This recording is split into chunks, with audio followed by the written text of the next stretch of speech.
Hey, beautiful family. Welcome back into the broadcast. If you are not, and I'm your host, Prophetess Nikki. I was trying to give y'all some beautiful footage outside to show you the cruise ship that's just embarked here in Jamaica, but it was so noisy, so I had to bring it in for just a few minutes. But I just want to thank all of you for your support that you guys have been giving consistently to our channel here.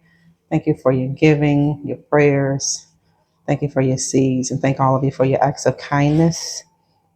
But to those of you who are writing in because you are in a real dark place, I just want to give you hope, and I want to give you some encouragement because you're going to come out of the pit that you're in, and you may have to crawl out of this pit. You may have to pray your way out of this pit. You may have to run out of this pit. Don't matter. You may have to step on top of sticks and bricks, stones, rocks, arrows that was thrown in your direction to keep you in that pit. But you're coming out of that pit. And not only are you going to come out of the pit, it's where God is leading you to, it's where God is taking you to. I don't want any of you all to forget when you're in something. I don't want you to feel like you're going to be stuck in that place for a long time because it feels like it. But God is moving.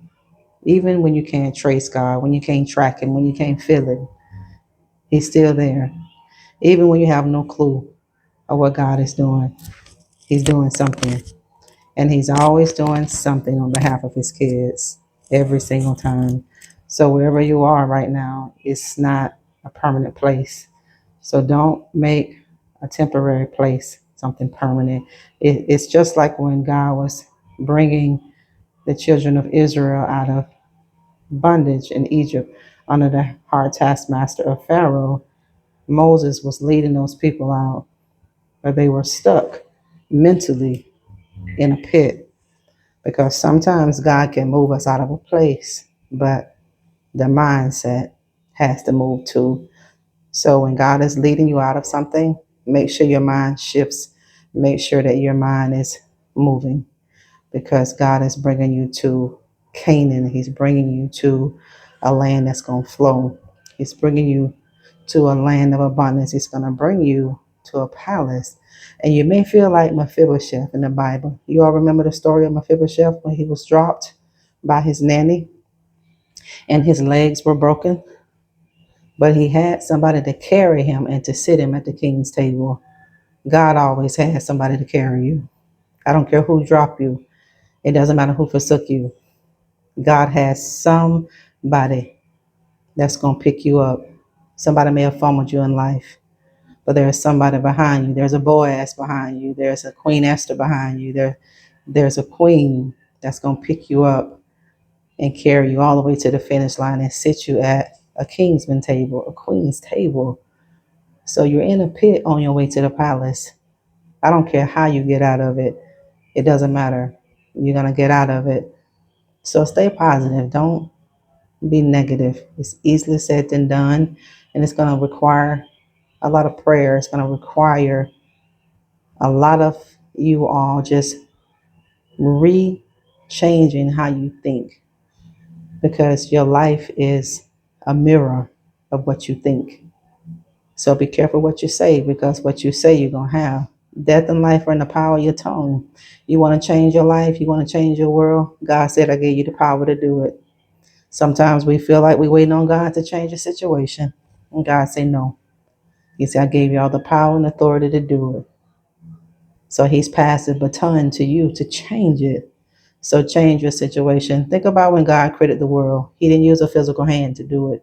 He didn't ask for anybody's help to do it. He envisioned what He wanted, and He knew how He wanted it to be. He knew the dimensions of the firmaments, the heaven above and below.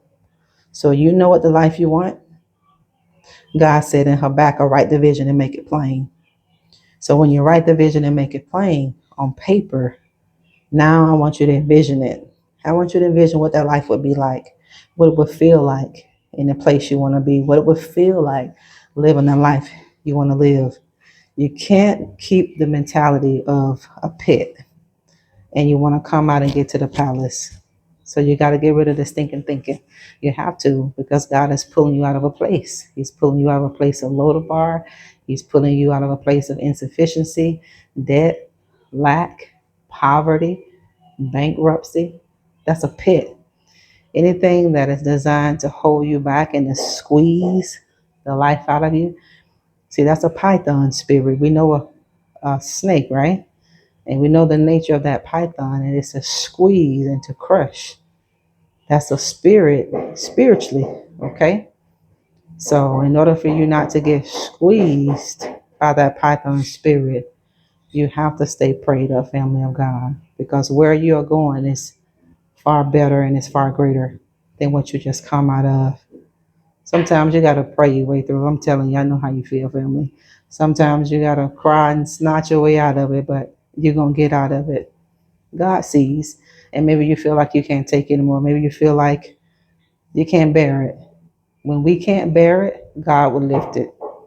So the burden that you face, all the concerns that you go through within this world, God is just telling you to cast it. Just think about when a fisherman is on the water, how he casts his reel upon the water. So that's what God is asking you to do. Just drop the burden, drop the weight. Some of you are trying to carry things that are dead weight and it's weighing you down. Drop it because it's killing you. It's destroying you and it's causing you not to live the life that God designed for you to live. I don't mean to exist. He didn't call us to exist. God called us to have life. John 10:10. God said, I came that you will have life and have it in abundance. But the enemy said in the same scripture, he said, I came, the thief said. Well, God was telling us that he came to steal, to kill, and to destroy. But you're on your way out. And not only are you on your way out, it's where you're going to, family of God. Thank y'all so much for tuning in. Thank you for subscribing to the channel. Thank you for liking. Thank you for jumping over to my Instagram and giving me your support on my Instagram page. To those of you who are asking how you can get back to the ministry, how to purchase the books and the products, go to the back of the YouTube page and click those links and you can give me your support there. Timing is everything. God is always about timing. So when you think it's time, remember, God is on a different time than we are. God is in eternity and we are in time. You feel like you're running out of time, don't you? You're not running out of time. God knows where you live. He knows your address. He knows what's pressing. And he knows how long you have left. So you're not running out of time. God is the only one that can redeem the time. And for every day you thought you wasted, for every week, month, every year that you thought you wasted, God said, I'm going to redeem the time of your life. God is going to recompense you for whatever you lost. That means he's going to restore everything that the cankerworm ate, the palmer worm, the locust that ate out of your life, the devourer. God said, I come to restore that. So when God pulls you out of this place, don't forget you were in that place. Don't forget how long you stayed in that place, because we do right up until God delivers us. And then when God delivers us and answers our prayers, then the old man comes back. This is why we have to die daily, and we have to die daily to the fleshly part of us, because we can't please God with the flesh, because he's a spirit. And he that worship God must worship him in spirit and in truth. You're going to make it. You're still here. You're still living. You're still breathing. Whatever you didn't get to do yesterday, God said, I gave you new grace and I gave you new mercy on today. Favor is upon your life. Thank God for it. We love you here. Till next time, we talk later.